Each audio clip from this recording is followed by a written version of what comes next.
Tell me about the ham story. So how old were you? I'll be 5. And was that in Texas? Yeah.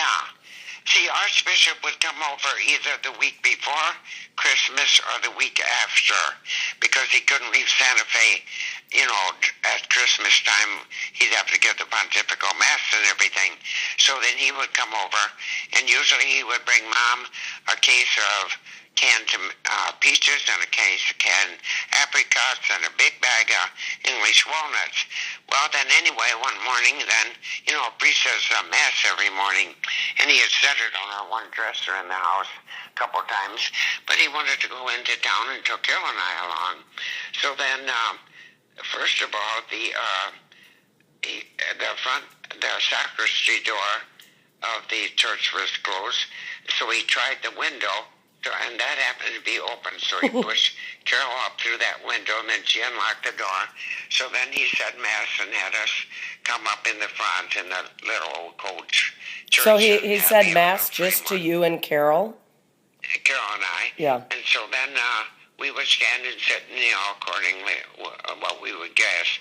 Well, so then after he done saying mass, then he went down to the grocery store, and there were 3 grocery stores. 2 of them were less expensive, but this was the more elite one.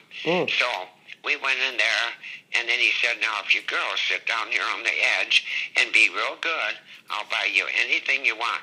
So then Carol picked out, you know how those boots were, those booties you kids had, they're made kind of out of cardboard or whatever. Like plaster of Paris kind of thing. So it was a Santa with a little bag on the back of him with some candy in it. Well, that's what Carol picked. And so they had a ham. Okay, that's back when you didn't pick up your meat. You had to go to the butcher behind the counter with a glass thing, And then there was a ham, though, hanging on the outside of that glass. It was all, I can still see it. The paper was red, and then with diamonds, and pretty holly leaves on it. So I looked at that, and I scratched on it, and I said, I want ham. That a whole ham? I see, this one. Well, then the guy was weighing it or something. I said, no, this one. And he said, oh, well, he's weighing it.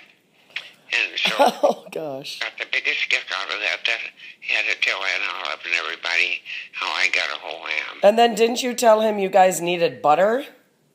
Oh, and then he said, do you need any butter? Oh, yeah, we don't have any butter. Well, we used to have the old butter churn, and Dad would separate, so we always had cream and and so we were churning the butter slower than ever. And so finally Mom took it and whipped it up, and it was done. Anyway, no, we didn't have any butter. Mom says, what's wrong with you girls?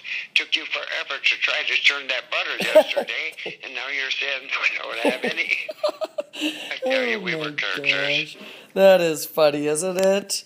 Yeah. Gosh, definitely different times back then, wasn't it? Yeah, but Archbishop was a whole different kind of man. He was so earthly and so in with the people and everything. Yeah, that's something. Where did he live? He lived in Santa Fe, right? Well, first he was the bishop of Amarillo, and then they made that into, then I think the Archbishop of Santa Fe maybe died, so then the Pope made the Archbishop of the Santa Fe diocese. Oh, okay, that's something. And he was Grandpa's brother, right? For a while, because he was telling Mom and Dad one time when he went down to Ranger, Texas. That was way down south, and then eventually they divided it into 2 now, or later. But anyway, he was doing confirmation out on the sidewalk, because they didn't have a church there.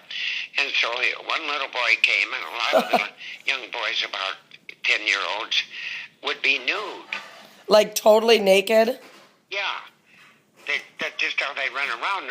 Well, you said they did that in Germany at the swimming pool, some of them. Yeah, that's true. Okay. So the little boy came to get confirmed, and Archbishop said to him, wouldn't you like to wear something for your confirmation? He said, oh, yeah, I'll be right back. So the kid went down the street a little ways to his house and came back, and he had his sombrero on. And so Archbishop said I confirmed him anyway.